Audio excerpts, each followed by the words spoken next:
তোমার এখন সবসময় মনে করা লাগবে তুমি হচ্ছে 25 লাখ টাকার মানুষ। ধরবের গেলি তোমার মতো অত টাকা আমারও নেই। সালাম ভাই, না মানে তোমার ভাবি করছিল কি যে আমাদের জন্য তোমার মেলা টাকা খরচ হয়ে গেল।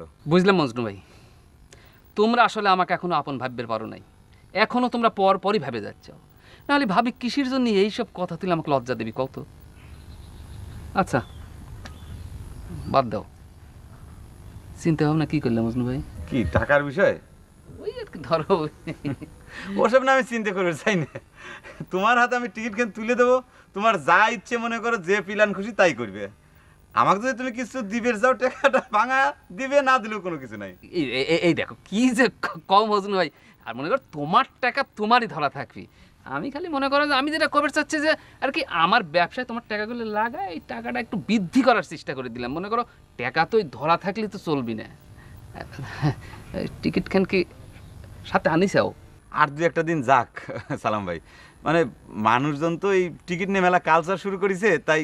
আর না না, তুমি খুব ভালো চিন্তা করছো, একদম কারেক্ট চিন্তা করছো। আসলে মানুষের জন্য এইসব চিন্তা ভাবনাই বেশি, কোনো চিন্তা নেই। তুমি তোমার সুবিধা মতো টিকিটখানা আমার কাছে দিয়ে দিও, আমি ভাঙাইনে লাগে যা করার লাগে সব ব্যবস্থা আমি করে দেবো। তুমি কোনো টেনশনই করো না এসব নিয়ে, মানুষ একটু সুস্থির হোক।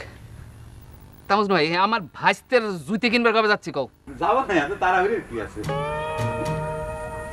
এ কি এই বুক পকেটে টাকার বান্ডিল তুমি নিয়ে ঘুরতেছো ওপেন ভাবে, মানুষ দেখলে তো হিংসে করবি। এখন তোমার প্যান্ট কিনে দিছি, প্যান্টের পকেটে ঢোকাও। বললাম না প্যান্ট টাইট হয়, দম বন্ধ হয়ে আসে, সেই জন্য। আরে ভাই তোমার কয়টা বাজে? ও ঘড়িটা তুমি নাও তো, তোমার হাতে এখন ঘড়ি দরকার, ধরো। না না সালাম ভাই, আমি তো ঘড়ি দেখতে পারি না। ও আচ্ছা ঠিক আছে, আমি ঘড়ি দেখা তোমাকে শিখাই দেবো না। একটা দামি একটা ঘড়ি তুমি মনে করবে চাটমোর বাজার যায়, তোমার একটা ঘড়ি কিনে দেবো। ঘড়ি তোমার একটা লাগবেই কিন্তু এখন। ভাবি, মজদু ভাইয়ের কাছে কথাটা কর মুখ আমার নেই, এই জন্য তোমার কাছে করছি।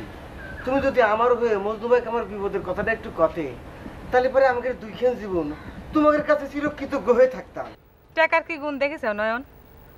লটারিত কয়টা টাকা পাওয়ার সাথে সাথে আমার গায়ে ফরহাদের সিটার বাপ, সিটার থেকে তোমার কাছে ভাই হয়ে গেছে। ওসব কথা কই আমাকে আর লজ্জা দিও না ভাবি, সেই জন্যই তো কলেম মজদু ভাইয়ের কথাটা কর মুখ আমার নাই। ওদিকে টাইমও বেশি নাই, মাত্র এক মাস মাত্র টাইম। ভাবি ভাবি আমি মেলা চিন্তা ভাবনা করে দেখেছি, আমাদের দুজনের ভালোবাসা রক্ষা করে পারো একমাত্র তোমরা লাইলি মজনু। চিন্তাটা যে তুমি করো নাই সেটা করলে আমি জানি না। বুদ্ধিরে তোমাকে হীরা দিছে, সে কথাটা গোপন করতেছো কিসের জন্য? তো তো তুমি এসব কথা জানলে কিরম করে ভাবি? হীরা এসে কয়ে গেছে, কারণ হীরা তো জানে যে তুমি এই কথাটা কোনোভাবেই ফরহাদের বাপের কাছে এসে কবর পারবে না, কারণ তুমি কথাটা সালাম কন্ট্রাক্টরের কাছে যা কয়ে দিছো না।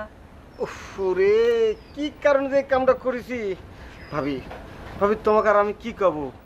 এই অপরাধে আমি যদি 1000 বার কান ধরে উঠবাস করতে পারতাম তাহলে মনে কর শান্তি পাতাম।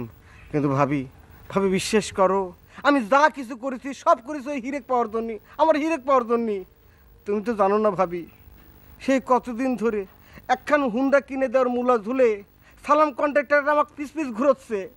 ঠিক আছে, দেখি ফরহাদের বাপে কয়া তোমাকে ভালোবাসার জন্য কোনো উপকার করে পারি কি না। ধন্যবাদ ভাবি, ধন্যবাদ। ও খোদা, কার সালাম করে নেই ভাবি। আমি কিন্তু তাহলে ধরে নিচ্ছি হিরেক আমি পাচ্ছি। সালাম আলাইকুম।